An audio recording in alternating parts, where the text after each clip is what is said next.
So far we've covered perhaps the most well-known serial killer in Jack the Ripper, the most beastly in Ted Bundy, and now we are about to enter the realm of perhaps the weirdest savage ever to hold a place in the serial killer Hall of Infamy. He was the inspiration behind the Hitchcock classic movies Psycho, as well as the Texas Chainsaw Massacre, and to some extent, The Silence of the Lambs. There hasn't really been anyone that shocked the world as much as this guy. Just ask the cops that discovered his house of horrors, the ones that didn't succumb to a nervous breakdown anyway. If you haven't heard of him, you're in for a surprise. So welcome to this episode of the Infographics Show, America's strangest serial killer, Ed Gein. First of all, we should say that Mr. Gein was not close to someone like Ted Bundy on the nasty scale, nor was he as brutal as Jack the Ripper or as despicable as H.H. Holmes. If anything, the man was warped beyond comprehension. Also known as the Butcher of Plainfield, Gein was no doubt mentally ill to an unfathomable degree. So, many of you will have heard of the movie Psycho. It's rather old, and most likely older than most of you watching.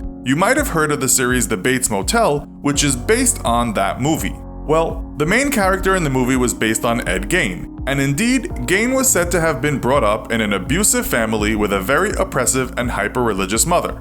He was born on August 27, 1906, in a place called La Crosse, Wisconsin. According to serial killer websites, Gein had a beleaguered childhood, having to listen to his mother's frantic preaching regarding sin and lust and the inevitable hell they would lead to. It's said his childhood was very isolated and he had few friends. He had a brother who died in an accident when Gein was still young. Some people have conjectured that Gein killed him, but there's no proof. People have ventured that Gein, being the shy and weaker brother, killed his sibling, and this could be compared to the Old Testament thriller Cain and Abel. But let's stick with what we know. One bio tells us at school he rarely socialized, although we are told his teachers remembered that he had demonstrated queer mannerisms such as laughing randomly.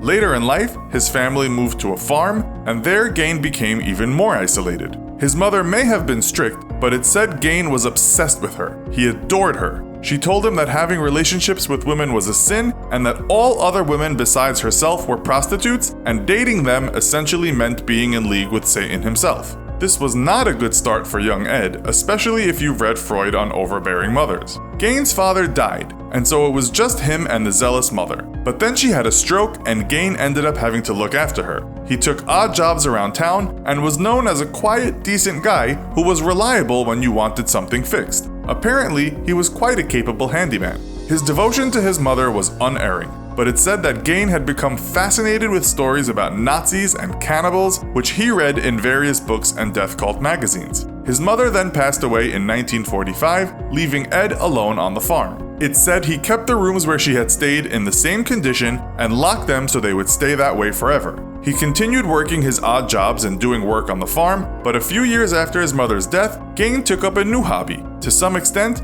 that hobby was trying to become her. Now for the gruesome part. As we said, Gein was not a prolific serial killer, but what he did do makes up for the low body count. In 1957, a woman that worked at a local hardware store went missing.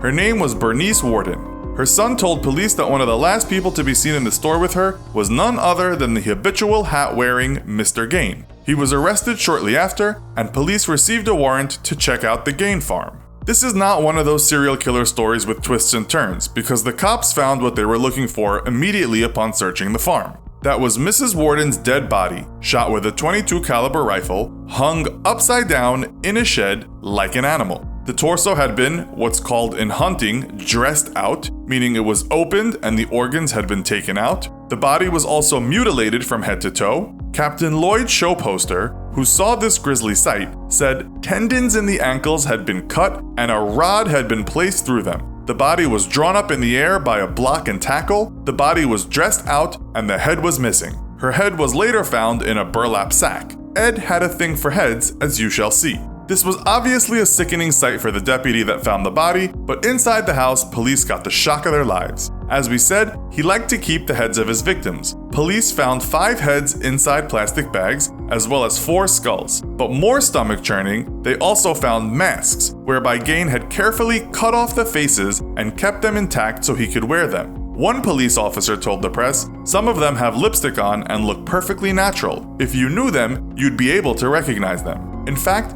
Gein was a handyman in many ways, and we are not talking about fixing creaking doors. Police found all sorts of things, and not just human remains. Gein had made lampshades, chair covers, and wastebaskets out of human skin. He had human skulls sitting atop bedposts, and in the kitchen you could find bowls made from skulls. A la Psycho, he made a skin corset that he could get into and thereby be a woman, or more specifically, his mother. He didn't leave out the bottom half, having made leggings out of skin as well as skin socks. Perhaps his piece de resistance in terms of fashionable items was a belt made from women's nipples. He also had a collection of noses and vulvas. If Ed wanted, he could become a woman by wearing all of this. But it wasn't all about dressing up. He even had lips he could grab hold of on the end of curtain drawstrings. According to one website, Gein would wear a death mask and the skin clothes and then go and dance around in the garden with his costume on. We cannot confirm this though. It doesn't really matter because Gein admitted he liked to wear the suit to become his mother, so just the thought of him watching TV in his face mask and skin suit is horrifying enough.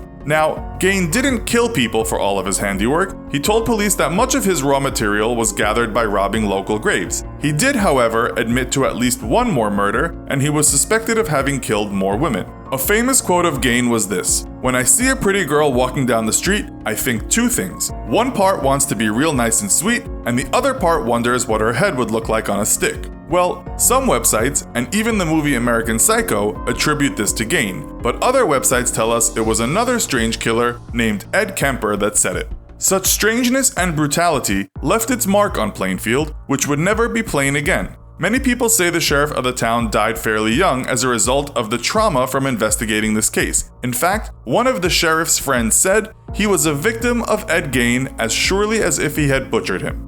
Gein was unsurprisingly found by the courts to be insane. He was diagnosed with schizophrenia and a severe Oedipus complex. He died in 1984 from lung cancer in Mendota Mental Health Institute. It's thought he said this about his time in one mental institution: "I like this place. Everybody treats me nice. Some of them are a little crazy though." He was buried in Plainfield, although it's said parts of his grave are now missing because people wanted to take a souvenir home with them when they visited. The question we will leave you with today is this: are we correct in saying this is the world's strangest serial killer? Let us know your thoughts in the comments.